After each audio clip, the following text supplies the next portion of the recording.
All right, what is going on, Laker fans? Appreciate you guys tuning in. Lakers Talk Daily. Want to spend some time talking about the Lakers' phenomenal road trip. Lake Show go 5-1.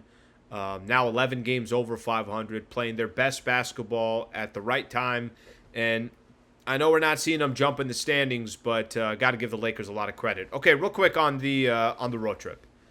So I didn't think they'd go 5-1. I don't know what your predictions were. I thought they would lose to the Milwaukee Bucks, lose to the Indiana Pacers. And then it was a matter of just, holding serve against some of the worst teams in the NBA. Literally, teams that are missing their stars, like Ja Morant for the Memphis Grizzlies, Marcus Smart's missing as well, Scotty Barnes for the Toronto Raptors. I mean, each of these teams had some kind of hole. They had some kind of player that was out, but who cares? Lakers just got to go get W's. They were able to do that. I thought the game against the Milwaukee Bucks really, really set the tone for the road trip. I really do. I think that win alone it allowed the Lakers to think that they could potentially go 5-1, that they did have a little bit of margin for error, that if they lost one game and it was to the Indiana Pacers, okay, that's okay. Indiana's a really good team. I think that there's a couple numbers here to keep in mind. They go 5-1 on the road trip. They've won 8 of their last 9 games. They're 20-8 since February 1st. They're doing something right.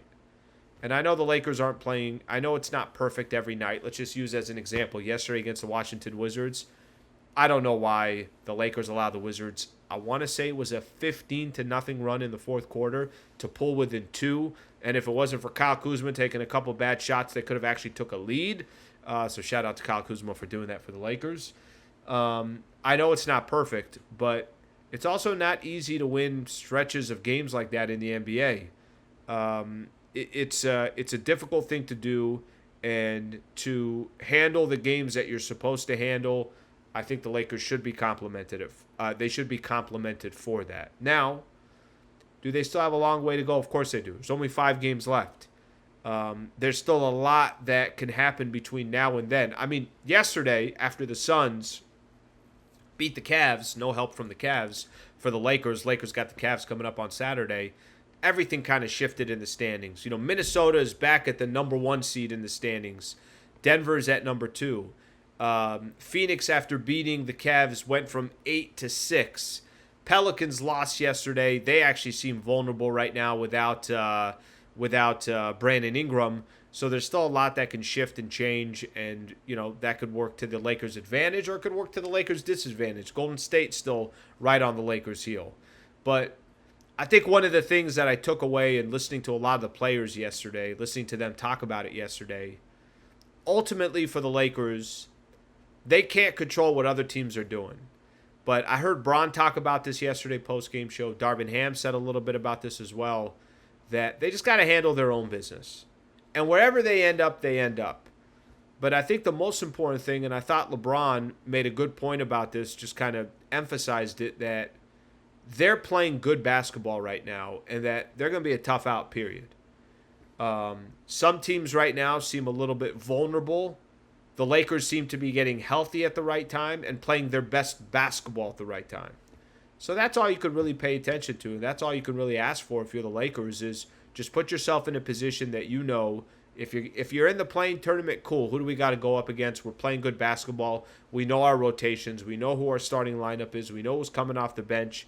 Maybe, Vando's going to get reevaluated next week. Maybe another thing comes out of that. So I think that right now for the Lakers, there is a lot that we could take from what they're doing, but I also think there should be some optimism as well. Anytime you're in a playing game, especially if you're 9 or 10, it's super dangerous, and the chances of getting out, all you got to do is lose 1 game, but you got to win 2. That part is obviously, nerve-wracking, and it's not comfortable for Laker fans, but they're playing good basketball, and that's, I think, all you can ask for at this point for the hole that they kind of dug themselves in, 20-8 over their last 28 games.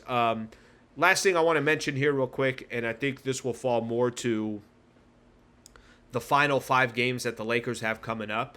Competition is going to get a lot better. So if you felt like you had an advantage, because you did, with the schedule that you had on this road trip, Milwaukee's been struggling. They've been struggling. Like, they just lost to Memphis at home. That was yesterday. And then the other teams I talked about, they're awful. Well, now you get Cleveland, Minnesota, and Golden State in your next 3 games, but at least they're all at home. Then you're at Memphis, you're at New Orleans. So, can't really blink here. You can't come into Saturday and kind of take a deep breath and feel, okay, hey, look, we've done good. We've won this many games, and then trip on your own feet on Saturday, because if you do, you're falling back the other direction. The Warriors are waiting to just capitalize in any way that they can. At least for the Lakers, you get 2 days off before you play on Saturday, but kind of a funky game. Lakers taking on the Cavs on a Saturday afternoon game, a 12:30 game. I'm going to preview that game coming up tomorrow, so we'll get in that tomorrow, but the theme of today's video is just the 5-1 road trip. You should feel good about it. Lakers have been playing some good basketball, and they're handling business against teams that they should handle business against. Still a long way to go. Appreciate you guys tuning in. Travis and Sliwa show coming up at 10 a.m. Full day today. Everybody's going to be back to their normal shows now that we don't have a Laker game. So make sure you tune in all day, and please subscribe to the channel here on our ESPN LA YouTube page. Thanks, Laker fans.